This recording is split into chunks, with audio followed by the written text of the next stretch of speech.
اس کے بعد پھر کیا ہوا؟ یہ کمپیوٹر ٹیکنالوجی، کمیونیکیشن ٹیکنالوجیز میں ایپل نے کیا کہنا چاہیے، کیا ریولوشن برپا کیا اور کیسے کیا؟ میکنٹوش آیا، یہ اس کا اشتہار تھا ایپل میکنٹوش کا، جو میں نے ابھی آپ کو بتایا نا آئی کیس میں ناسا لینگلے میں بھی خریدا گیا تھا، اس کو لوگوں نے کہا کہ ٹوائے مشین ہے۔ یہ اس کی ایڈورٹیزمنٹ تھی، اور اس کی ایڈورٹیزمنٹس آپ دیکھ لیں، انہوں نے پہلی دفعہ کیا کارنامہ انجام دیا جس کو سائنٹسٹ اور میتھمیٹیشینز نے کہا نہیں نہیں نہیں، یہ کوئی بات نہیں۔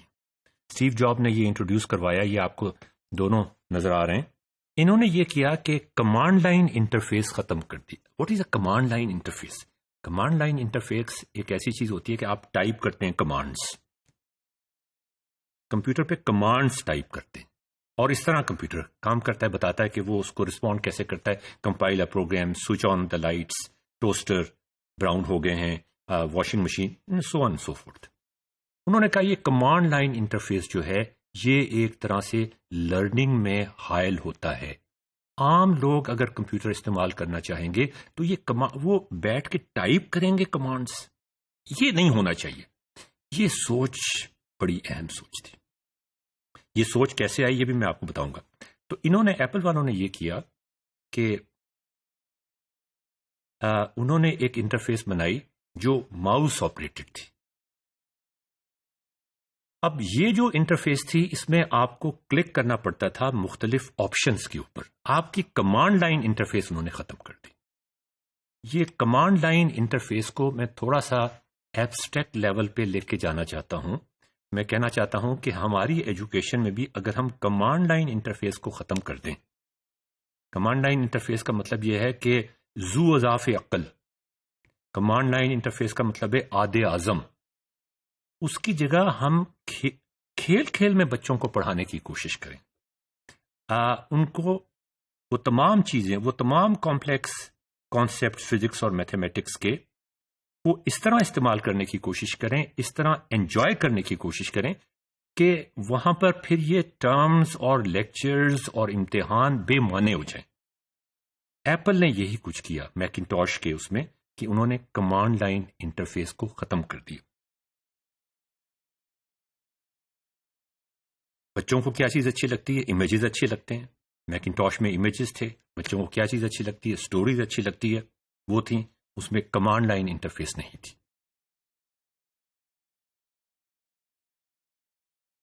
مجھے یاد ہے اچھی طرح کہ جب یہ انہوں نے سب سے پہلے کمانڈ لائن انٹرفیس ختم کی اور اس کے بعد ونڈوز نے اس کو کاپی کیا، تو ایپل والوں نے فوراً یہ کہا کہ بھئی یہ تو تم نے ہماری چیز کاپی کی۔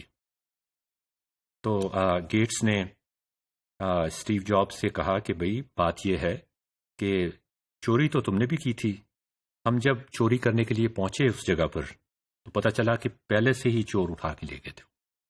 بڑی عجیب بات ہے ناظرین کہ زیروکس جو کہ ایک فوٹو کاپنگ مشین تھی، اس نے ایک انٹرفیس ایجاد کی تھی۔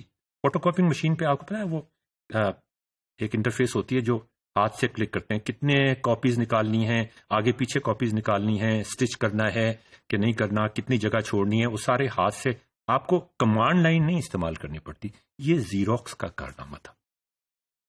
جب میکنٹوش ڈیزائن ہو رہا تھا تو یہ اسٹیو جابس کے دو بندے جو زیروکس چھوڑ کے آئے تھے، انہوں نے کہا کہ یہ کمانڈ لائن انٹرفیس کو آپ ختم کرنا چاہتے ہیں، زیروکس نے یہ ختم کر دی ہے، اس لیے کہ ان کے جو بندے جو استعمال کرتے تھے زیروکس مشینز کو، فوٹو کاپنگ مشین کو، زیروکس امریکہ کی بڑی مشہور فوٹو کاپنگ مشین تھی، لوگ زیروکس کا لفظ استعمال کرتے تھے، I want to xerox 5 copies, اس طرح سے ہوتا تھا یہ۔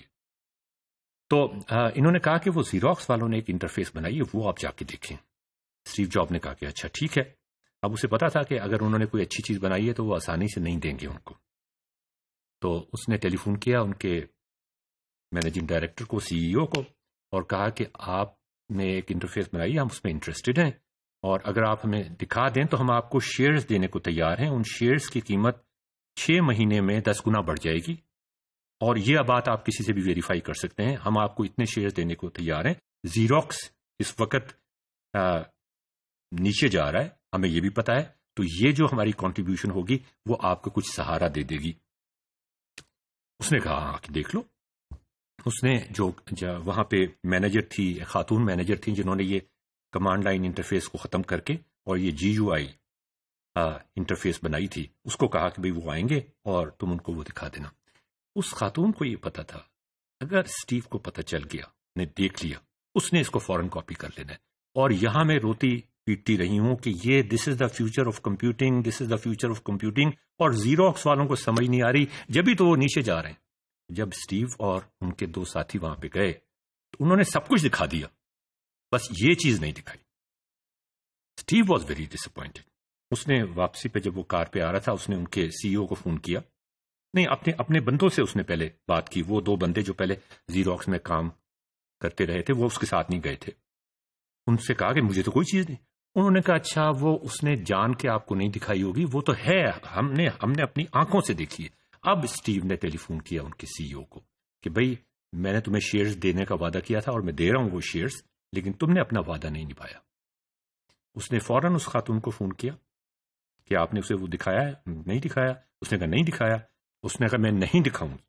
اس نے کہا یو آر فائرڈ. ٹھیک مجھے آپ فائر کر دیں لیکن میں نہیں دکھاؤں گی. نیکسٹ ٹائم جب اسٹیو جاب وہاں پہ گیا، 10 منٹ دیکھنے کے بعد ہی واز جمپنگ لائک اینی تھنگ. اس نے کہا بس مجھے اور کچھ دیکھنے کی ضرورت نہیں ہے. واپسی پر وہ 150 کلومیٹر پر آور کی رفتار سے گاڑی چلا رہا تھا. جب اس کو پولیس کانسٹیبل نے روکا اور اسے ٹکٹ دیا تو اس نے کہا کہ میں تو 150 کلومیٹر کی 150 مائلز پر آور کی رفتار سے گاڑی چلا رہا ہوں، میرا دماغ اس وقت 200 مائل پر آور کی رفتار سے چل رہا ہے، تم جتنے مرضی چلان کر لو اس وقت، میرے دماغ میں جو چیز آئی ہے وہ دنیا کو ہلا کے رکھ دے گی. اور اس نے دنیا کو ہلا کے رکھ دیا. اور زیروکس کا کیا ہوا اس کی کہانی میں آپ کو بعد میں سناتا ہوں.